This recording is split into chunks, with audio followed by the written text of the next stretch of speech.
Okay. We're waiting for the universe to welcome us. Okay. I got it. Okay. Well, that's what it says. Got it. Yep. Right up there. Good morning.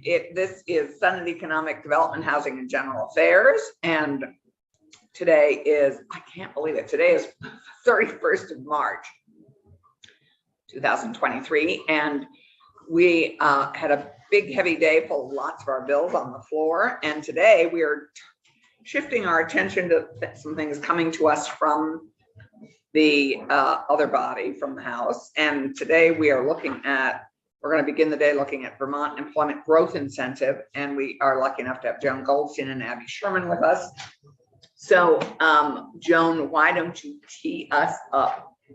I will do that. Thank you very much. Joan Goldstein, We love Commissioner, your Department. background. Exactly. Commissioner, Department of Economic Development. And I was prepared to talk about all of the governor's asks on the budget. Is that what you would like to hear, or do you want to only specifically No, we work want on to hear veggie? about the veggie. We want to hear about what's coming at us and somehow from the House for veggie. Okay, well, that's a very good That's what question. you're on. I thought that's what you were on deck for. That's what you're listed as being on deck for. Okay. So I assumed you had spoken with Keisha, or anyway. Yes, last week that's we spoke with Keisha, and we were to talk about all of the budget asks because there are four Great. specific asks, as well as talk about what our ideas were on veggie and project-based tips. So we're prepared to talk about all of it. Just how much time do we have? And you just tell me and I'll go. You have an hour. So why don't you do both? Why don't you do the whole kit and caboodle? The whole kit and caboodle. So I'll start with the new program first. We have something what we're calling the Building Fund. And the Building Fund is an ask of $10 million. And it's an acknowledgement that around the state, we do not have enough industrial buildings at the ready. So we don't have enough sites that are ready for build out for industry. And what does that mean? It means that when we have an existing business who needs to grow, we don't have anything to show them. It creates a vulnerability for Vermont. When we are talking to Canadian companies who want to come to Vermont and they have a timeline, we say, well, we could probably build something, but as we know, building takes a while. The combination of site readiness, permitting, what have you, we would lose out on our competing North Country people like Plattsburgh and perhaps New Hampshire. So the idea here for $10 million is to work with the RDCs, the RDC network. They are able to own buildings and they're able to own property. And so this would act as an assistance to get them going. So either they want to buy property, make sure it's master permitted, or buy property and bring infrastructure to it so that it's absolutely ready. Or if they already own property, get them to start the build out of a basic sort of industrial shell so that we're more ready to receive this growth of business as well as incoming business and even new business starts. I was lucky enough to go to the Female Founders event in VSET in Burlington the other night, and all three manufacturers who are quite small talked about the difficulty of getting the industrial space that they need. So this is an acknowledgement that at this time of general fund capability, let's get this out to the RDCs through a sort of a grant program. And then when they ultimately sell the property, we would get the investment that we made, we'd get that back from them so that we could continue to have a fund like this so that we could be at the ready. So it's a revolving fund, ideally? Ideally, it's a revolving fund with the acknowledgement that it takes time. They're not going to sell it like in a year. You know, a lot of times this may take several years. Typically, the RDC steps in through a VITA program called Sub 3. And lots of times the tenant, the master tenant that's in there will buy the building after a number of years. It's meant to help spur the growth, help through the growth where there's the years where the cash flow would be crunched. We asked for that. We asked for 10 million. I think in the House budget, it was allocated 5 million.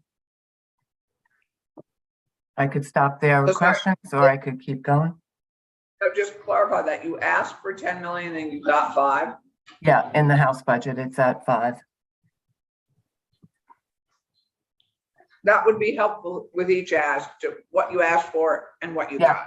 I will do that. Great. And then Yeah. I just have one question. Could this be used for renovation of buildings Yes. also? Yes, it could. Yes, like for example, I know in Brattleboro, there are a number of businesses that are growing, and in talking to BDCC, they are having a time of it to try to figure out how to accommodate that growth. So this would be very, very useful, this type of flexible money. Great. And I guess I have 2 questions. Yeah. And else. Would there be, is it fleshed out at all in terms of the specifics? Like would you have a cap on the amount that you would provide for one project, or would you potentially give all of it to one project? We would not want to give all of it to one project. As for caps, I know there was language that was circulated. I'm not 100% clear on that right now, but yeah, the idea would be we'd want to spread this around the state. We would not want this to be in any one area. You know, there's very little vacancy in Chittenden County, but even around in the more rural areas, we have a similar problem, even though it is just less building that's occurring there. So yeah, the idea would be to circulate. I think also, given the opportunities we created in the last 2 years, we have this community resilience and recovery fund, money, ARPA money that a renovation might fit more handily under. And I don't know if we had any RDCs apply, but or if I know municipalities could apply. We did. And just to clarify, if I may, so the ARPA fund obviously had some more limitations. We couldn't just use it. Believe me, we checked that right away to see if we could use it for this purpose. It wasn't as broad. Like you couldn't just use this for, creating a building. It would have to have been in those impacted industries or in a qualified census tract, and the municipality could only use it for water, wastewater projects. So it wasn't very broad. It was very targeted by its nature, the fact that it was ARPA funds. Okay. Anybody else? Can we move on to the next ask? Great. And receive? Yep. The other, Okay. the other ask is another $10 million ask for the Brownfields Remediation Fund. This is general fund money. The last 3 years, I think we started in 21, asking for general fund money. It was a way to supplement, and in some cases, just really kind of go through the gaps that are caused from the federal program. The federal program through EPA has a limit of, you could only get 500,000 maximum for a particular site. And as we know, some of these sites, these contaminated sites around the state, are very dirty and are very expensive to clean up. The state funds were invaluable in being able to fund them. And you're aware of the Springfield redevelopments, but there's some in Brattleboro, Northeast Kingdom, Chittenden, all over the state. So we are asking for 10 million to continue that effort, so we could go above that limit that the EPA has, just as an acknowledgement that we'll get these things cleaned up faster. We asked for 10 million, and House, I believe, has us at 8 million for that fund. And those two projects actually go hand in glove, because obviously cleaned up brownfield site could be the site of a new commercial building site. That is correct. Although it takes a long time to do cleanup. So it's for the more patient developer, but yeah, we're nowhere if we can't clean up the site. Yeah. Anybody have any questions on that? No, that's just a great program. We love brownfield cleanup. Yeah. Okay. We'll keep on going. The next ask is a one-time ask of $5 million for the Vermont training program. This one-time ask is to allow us to fulfill our obligation under the Federal CHIPS Act. Those of you who might be familiar with this is the act to help create and expand semiconductor manufacturing in the US. As we all know, we have a semiconductor manufacturer here. They intend to apply for this CHIPS money, and the state has to show some obligation. It's not quite called match, but an obligation of funds, incentives, grants so that it will support their application to the feds. To give a frame of reference, our understanding is it'll be upwards of $500 million in terms of what could be coming to the state from this CHIPS money. So the $5 million ask is to help support that. One-time money, and so far it's in the House budget at $5 million. Oh, good. Could you repeat again the amount that you expect to get from the feds for that? So the feds, the way it will work is that the semiconductor manufacturers apply to the feds. They need a letter of commitment from the state talking about what the state is willing to commit. This entity will be applying for upwards of $500 million. It's to fit up and modernize the existing fab manufacturing facility. There are a number of different application rounds for chips. Some have to do with R&D, some have to do with refurbishing an existing fab, and some are about a build out of new. In Vermont, it'll be a renovation and a modernization of the existing fab, but we're talking about a significant investment into Vermont. But I think Randy's question is, what will the feds give us for that 5 million? Yeah, so the state, to be clear, the state is not getting it. When I say the state will be getting that investment, it'll be through the semiconductor manufacturer. I know that they will be applying for upwards of $500 million at least. This is all I know so far.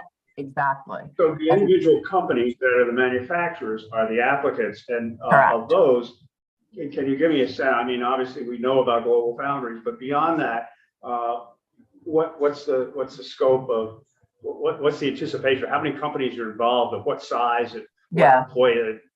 I'm trying to get understanding. Aside from Global Foundries, what else is there? The major one is obviously Global Foundries. There is another one that is talking about possibly applying. They're still looking into it. It's, there's, as usual, Commerce and the federal government is taking some time and coming up with guidelines and parameters. So we're not sure if they're going to apply, but they've indicated some interest. So it's not a lot. It's just that one large one will be upwards of $500 million application. So we're spending though about $5 billion of our own money, basically in the anticipation that this large employer will get this benefit. And of course, the thing that immediately comes to mind is what happens if that large employer gets the benefit and then moves all their production to New York, and we've spent $5 billion. Do we have any potential clawback? Great minds. So my understanding is the type of production the type of fit up that has to happen is not like a machine that you easily move out. This is going to require significant adjustments and amendments to their current footprint. So it's not as simple as saying going to just move in a machine and then you're going to move it out.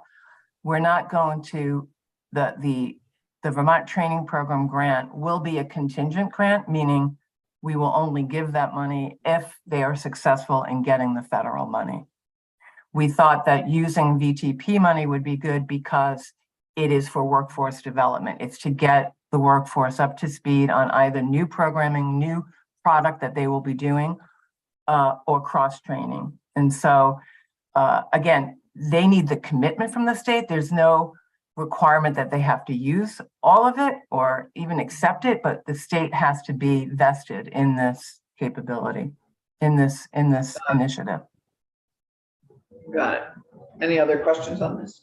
Well, I guess just the question I have, and obviously we'll be taking more testimony on this, is to get a comfort level about, in effect, guardrails, so that situation that we faced before, somebody gets a ton of money and walks away from the state after we have made this investment. I just want to make sure that we have sufficient guardrails to be comforted that cannot happen.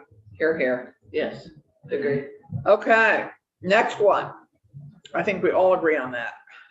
Okay. The next one is the new worker incentive. We asked for $4 million to continue the efforts to bring more people and more workforce to the state, and that was not funded at all in the House budget.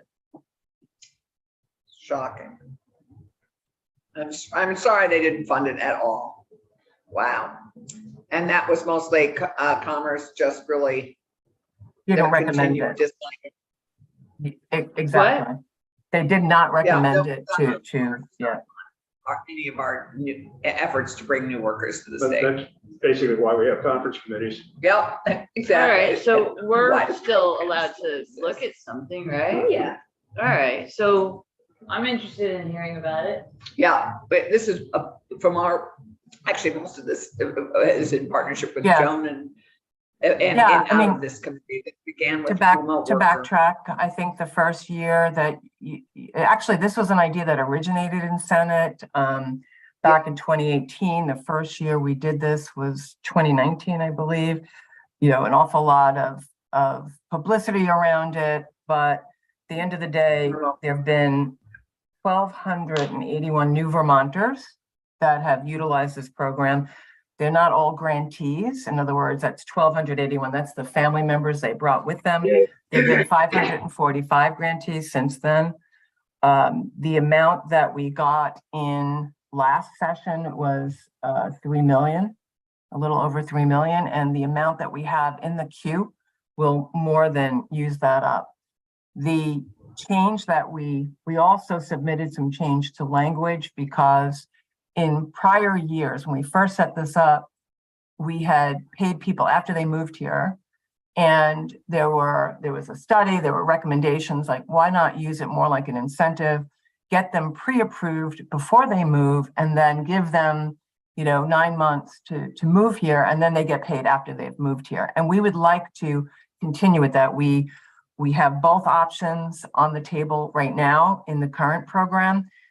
Because the way the language was written, it looked like anybody could apply after they've moved here. We'd like to change that to make it completely, the person has to apply before they've moved so that we could really feel more strongly about the fact that the money made a difference in their decision to ultimately make the move. So that's what's before us. I have a question about whether or not paying money out so long after the fact is really an incentive. I just wonder about the effectiveness of that. But that's just a comment. Yeah, I know. I think we did, we gave a lot of thought to the fact we didn't want to pay after the fact, but we also didn't want to prepay people. So we want to pre-approve them. And then once they come in, and some people have already done that, like we pre-approved them, they moved in, we're starting to pay them after they've moved. This way, they're assured of the money. What was happening before is that they move here, they think they're going to get the money, we run out of money, and then it left a lot of hard feelings, even though there's been no guarantee, and we've represented that this is a first come, first served type of program. The thing is, I guess some of the pushback on this is there's not enough housing, but there's still, at the end of the day, there's not enough workforce, and our workforce is getting older. So I would love to hear other suggestions. But this is just one tool that we could use. So yes, we indeed would like to continue to push for this. Great. That just reminds me that we are not going to get, as far as I understand it, an individual workforce bill, that it's embedded in the budget. And because this is a key piece of our work, we're going to have to ask Jane to give us those sections to work on, because it's a big workforce bill. And I don't know why they embedded it in the budget. They had time to do it. So I don't fully understand what happened. I'd also like to understand the conference committee implications of that, because that has been a critical tool that we've had to use and have been able to use in order to get these objectives met. Absolutely. And if it's now entwined in the budget, I really want to understand what that means in terms of our ability to influence the process down the trail. And we'll have to ask Bloomer what the implications are of pulling it out and creating its own separate bill. Okay. The other two significant policy initiatives, and Abby is here, and we'll talk about more of the detail, but just the big picture is on the Vermont Employment Growth Incentive. It's scheduled to sunset in January of 24. So the most important ask on Veggie is that can we just not have a sunset. I mean, that was our original ask from the governor's proposal, is why do we need a sunset on this? So that would be the most important thing. The other thing we talked about and we proposed early on was, is there a way to simplify this program? Last year, only 4 entities applied for it. It's very, very tough. And I'm not saying we shouldn't be tough. I'm saying that the amount of effort that goes into the applicant applying and putting things through a net fiscal impact model, that we thought, could we simplify the formula to just pay a dollar amount per job, right? The way we pay a dollar amount per new employee that comes in out of the state, let's pay per job. And depending on where they are located, they get more or less, right? Like the 7,500 or the 5,000. The other thing we wanted to modernize, there was a lot of people are making investments into their facilities. We want them to make the investments in their facilities here in Vermont as opposed to any other location. So we wanted to give the idea of an option that if they were doing a capital investment only and not job creation, that they could be eligible for an award. And we thought the calculation would be similar to the community recovery, which would be 20% of the project cost, or $1 million, the lesser of. So, and those were our major proposals. The other one was to allow for individual report outs on the claims. So right now, we give an aggregate number of how many claims were paid in a particular year, the dollar amount, the jobs created. And people have said, well, we need it by individual company. And so we thought, okay, that's fine. It's after the fact. You know, we will do that by company. And that would, you know, that's the amount of claims. In other words, people who been through the program, they created the jobs, they did the CapEx, we paid them a claim, we'd be able to do that report out. So that was our original ask. And where it is right now is, as of last week, I thought Ways and Means did not take it up. I understand they're taking it up next week. So I couldn't give you a good report out on where we were. We thought it was nowhere, but now we will be back next week. House wanted to do a study, and I think the study was going to cost $250,000. Do I have that right? Yeah. A study, appoint 5 people from the legislature to study the whole program. What else? The other recommendations was that Cavett and Carr would have to look at agree on every single application over $1 million. So a lot more belts and suspenders from a program that already has a significant number of belts and suspenders. And then project-based TIF was something that you are all familiar with. We've been talking about it for years. And again, I don't have a read. It's nowhere right now. But we'd be happy to talk further about it. We do think it's an interesting and flexible tool for the smaller municipalities that do need economic development. And this would be one way of helping them out. Well, and if I mean, it complements our work in housing. If we're going to actually create more housing and really use our designated areas, they need to be able to have the water and sewer and the things that would benefit from project-based TIFs for many of those smaller communities, which is where this began with Westford asking for that. So, I know We we just have have to to fix a town that didn't realize it had to get a charter change in order to invoke a local options tax. right. So there were some conflicts. Oh, we appreciate it. I appreciate that. Oh, we have our chair is joining us. And hi, Keisha, good Hi. morning. We just have heard from the department. We have Joan and Abby with us, and we have just heard about all their asks in the budget, what has got funded, what didn't get funded, and now we're chatting about veggie and project-based TIFs.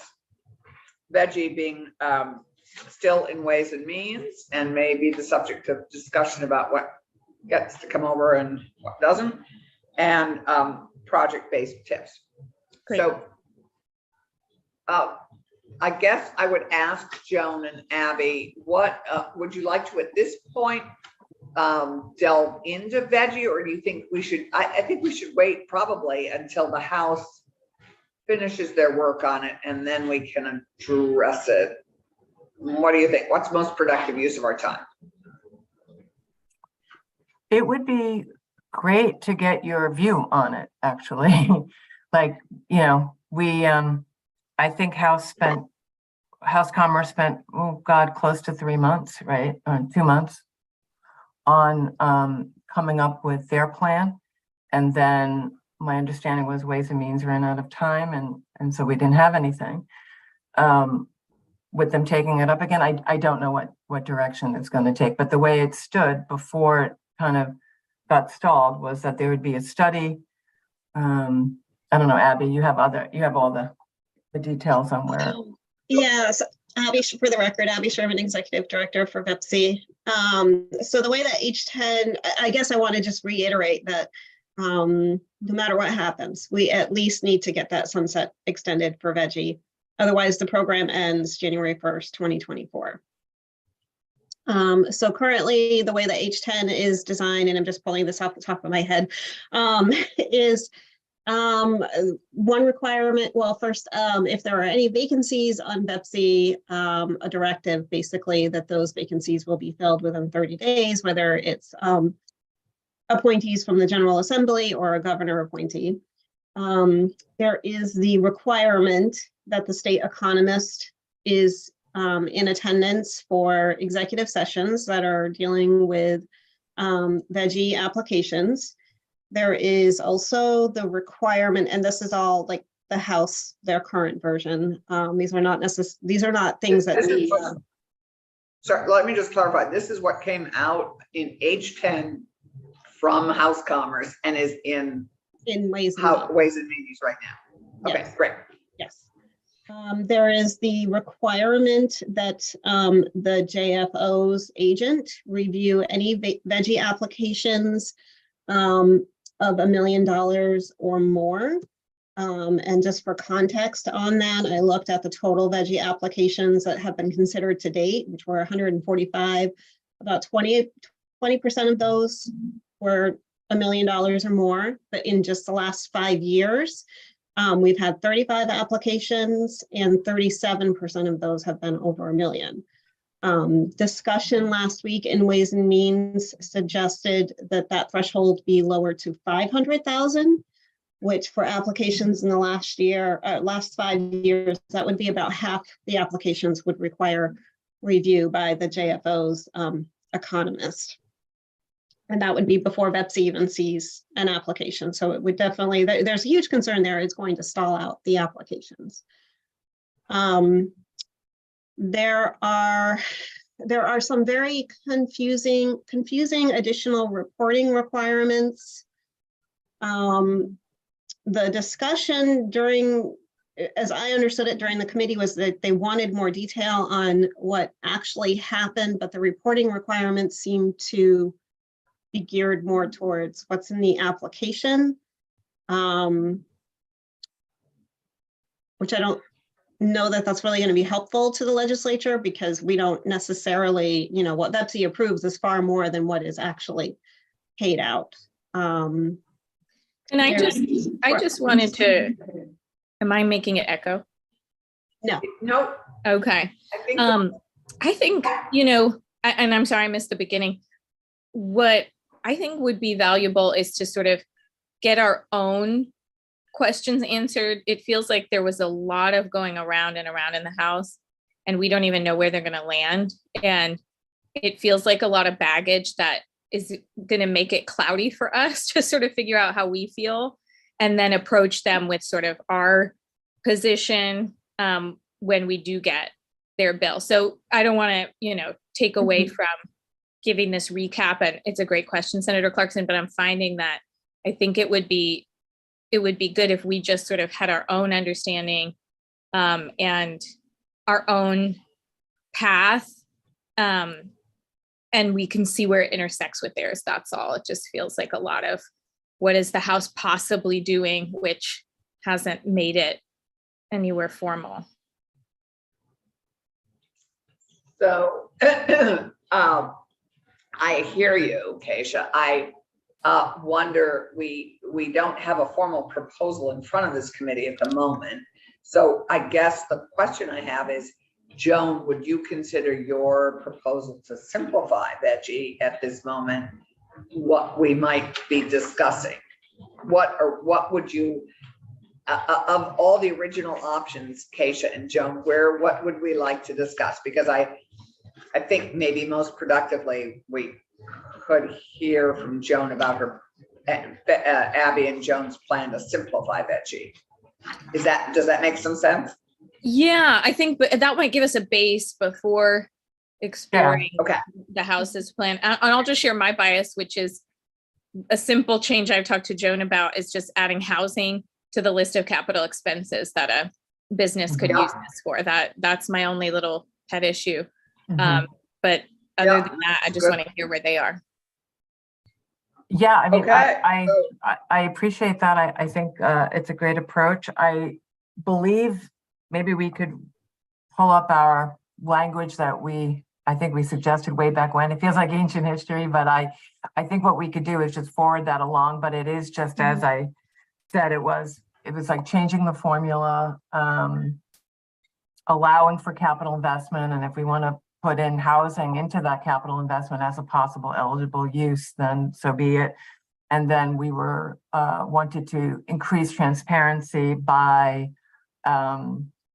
allowing to have individual business claims report out. I don't know what you'd call it, but basically disaggregate the data that we do in the annual report. And we checked with tax and they said, as long as it's in statute, that's fine. So Abby, am I missing any? Those are the three Yeah, I sort of think, like the largest major changes. right, I think the biggest change, and it's tied to transparency, is simplifying the calculation. Rather than doing this cost benefit modeling that only 2 people in the state are able to run. Simplifying the calculation, paying out so much per new job, and paying out 20% up to $1 million for capital investments. And also in that way, it would allow companies who are only making capital investments, who want to stay in Vermont, they would be able to access the program. Currently, they can only access the program if they're adding jobs. Also shortening out the award payout. Currently, awards are paid out over up to 9 years, so reducing that to 5 years. And with the simplified calculation, removing the LMA and green enhancements. And then, as Joan said, Can you explain that? I mean, Wendy's new to the committee, and even though she knows a lot about this program, it hasn't been here for a couple of years. So can you explain the fourth one? I think we get the shortening the award payout period to 5 years from 9. Got that, but the next one, Abby, that you mentioned, the green and white. the green and veggie, the green and LMA enhancement. So Oh, LMA, green veggie. sorry, what was that? Go for it. Okay. So the LMA enhancement, that is, that allows companies to receive up to 100% of the net revenue benefit to the state for projects that are located in what are called economically disadvantaged areas of the state. And those are areas, and this is from statute, those are areas where unemployment is higher than the statewide average or wages are lower than the statewide average. And that list is determined annually in around June by the Department of Labor. They actually provide us with the list of the regions that are eligible. Companies are not, I mean, they're automatically eligible. They don't automatically receive it. They have to apply for that. There's additional review criteria that VEPC considers to determine whether or not they should receive that enhancement. The green veggie is for things like clean energy, waste management. I mean, again, they have to meet the limited local market criteria. So companies like Beta, for example, qualify for the green veggie. And instead of receiving 80% of the state's net revenue benefit, they would receive 90%. And I'm just curious, of our LNA areas, have they shifted at all in the last few years? Very little. The area that seems to come on and off, like every other year, every few years, is the White River Junction area. It's primarily because it's tied to the Lebanon. Sorry. But the Northeast Kingdom is pretty steadily in that area. It has. Yes. Yes. The Barry, what Montpelier. areas- So the Can Barry, you just describe Montpelier. what areas fit into this? Sorry, there's a lag. Can you just describe what areas fit into the economically disadvantaged areas right now? It's easier to tell you which ones don't. That would be Chittenden County, which reaches up in through Franklin County. It's called the Burlington, South Burlington LMA, and the Barry, Montpelier area, as well as currently the White River Junction area. Those areas do not qualify for the LMA enhancement. The rest of the state does. So Rutland, Bennington, Wyndham, Northeast Kingdom. So may I ask a question? So Yeah. so you have the borders of these areas described, and then each year you update whether they have either more unemployment or lower wages than the rest of the state? The Department of Labor does. They have the boundaries, they identify which areas are eligible, and they tell us. Okay, so the boundaries are in each year, the boundaries stay the same, but the conditions within the boundaries change? Yeah. Right. And the boundaries, from what I understand, they will change. They will be updated in the next couple of years with the new census data. It's on like a 5-year lag. Okay. So that's some sort of legal, or that those boundaries are set by maybe census, or maybe, I don't know what, but I'll find out later. Yeah, they're not established by not Betsy. There, right, it's not counties? It's not necessarily counties. I can send you the link. We do have it on our That'd be great. website. Okay, thanks. Okay, great. I do have a comparison of the veggie applications of the last 5 years, and which shows in aggregate the incentives that they received based on the cost benefit modeling, as compared to what their incentive would be with our revised formula. And I can share my, That would help. let me share my screen.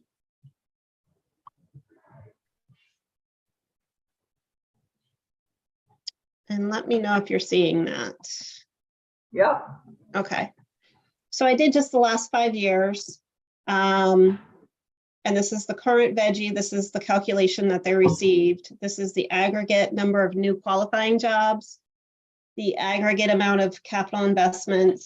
And with our alternative calculation, this is what they would receive. Overall, there is a deficit, not a deficit, there is less incentive being calculated, but that's primarily because there is greater emphasis on the capital investment piece. Currently in the cost benefit modeling, capital investment does not weigh very heavily. It's weighed more heavily towards the jobs.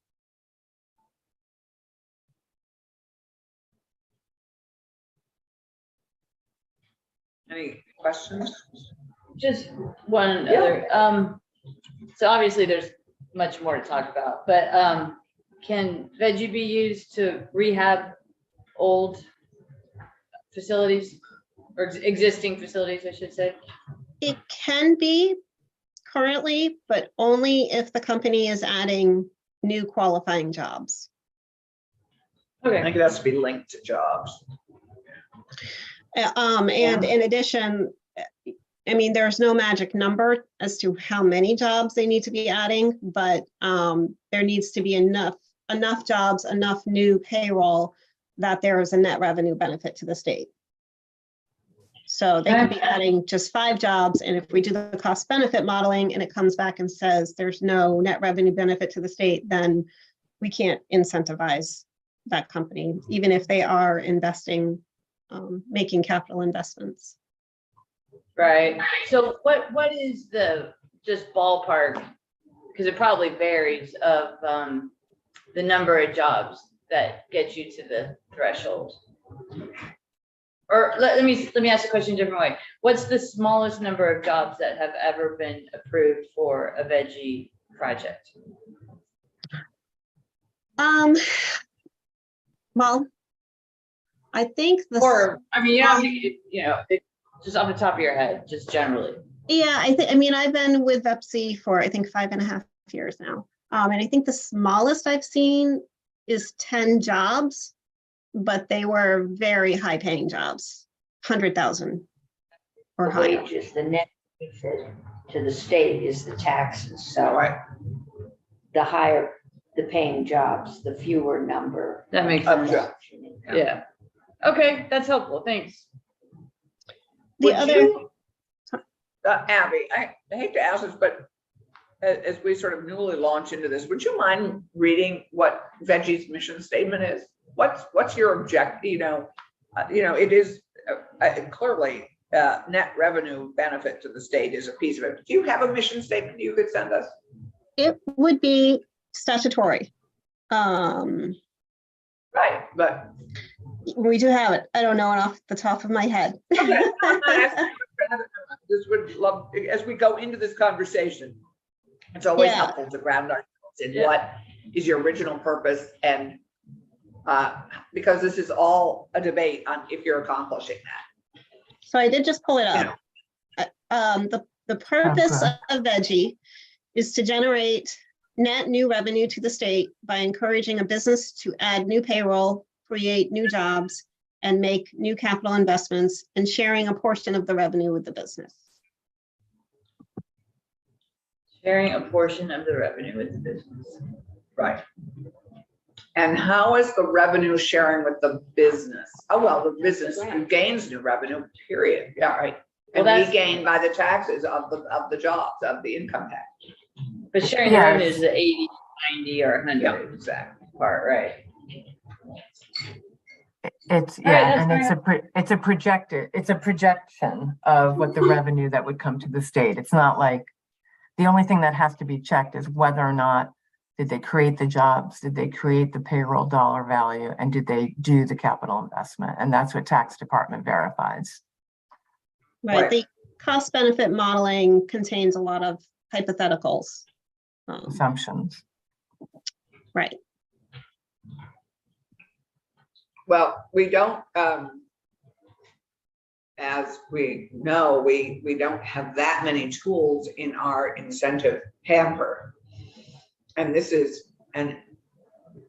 one of our few tools we have our downtown Mhm. tax credits. We have, we have some, but this is one of the key ones. And the question is, I think the House is giving it a lot of scrutiny and I certainly we want to as well, but I think this has been very helpful. Mhm. And is I think a good starter. Otherwise we dig. Is there anything else you want to add now as we're sort of beginning our conversation about Veggie? yeah, there is, I have done another comparison of the payout. And this is not necessarily using the new calculation, and this is entirely a theoretical application. The payout on the top is the way that we currently pay out the incentive. So there are 5 award years, and each award year is paid out in 5 installments. So it results in this 9-year program. We have suggested reducing the award years to 3 award years, and a lot of companies come to us with, asking for just 3 anyways, and paying out each award year in 3 installments. So making it a 5-year program, getting the money to the businesses faster, and a little bit less burden on the tax department as they're auditing each claim that comes through. Got it. Any questions? Keisha, do you have any questions? No, I mean, I also just recognize it's a small but meaningful amount compared to what other states do. I think Mhm. spending a ton of time arguing about the details feels unproductive when we have a lot of workforce dollars we want to talk about. And, you know, we're weighing this against maybe a bill from Commerce that I heard has $40 million of. Yeah, demand. as you probably know, it's embedded in the budget, and the question is, how do we extricate it as it comes over so Yeah. that we can actually, and we'll discuss this later, but it actually has big implications, and as Randy pointed out, it has big implications in the conference committee on just one of the projects, let alone others. And so to share that conference committee discussion with appropriations people is a little challenging. So we need to figure out how we can either extricate it or how we can, how we deal with that. Right. Well, I think unless we have other questions right now, I think this is terrific, and thank you, and more to follow. And if you would send us, Joan and Abby, anything you have. Abby, I assume you've sent Scott those charts. I will. I will. And- I just, Okay, And- great. And Jessica And if will you send send you, I think Jessica Yeah. Vintner has sent you she's sending this morning the language that we had proposed for all of the things that we talked about, so that you have that. Yeah, the 4 Great. budget ask, as well as the veggie and the project-based TIF. Perfect. Thank you. Well, we had a bill on project-based tips, and we have a whole biennium, so we'll see what we can. We live in hope. The All right. Pollyanna in me lives in hope. Okay, Thanks great. very much. Thank you guys. For a lovely weekend. Yeah, you Thank too. bye. Bye. I think given where we are, I would suggest that we go off live and that we come back on live at 10 o'clock, but we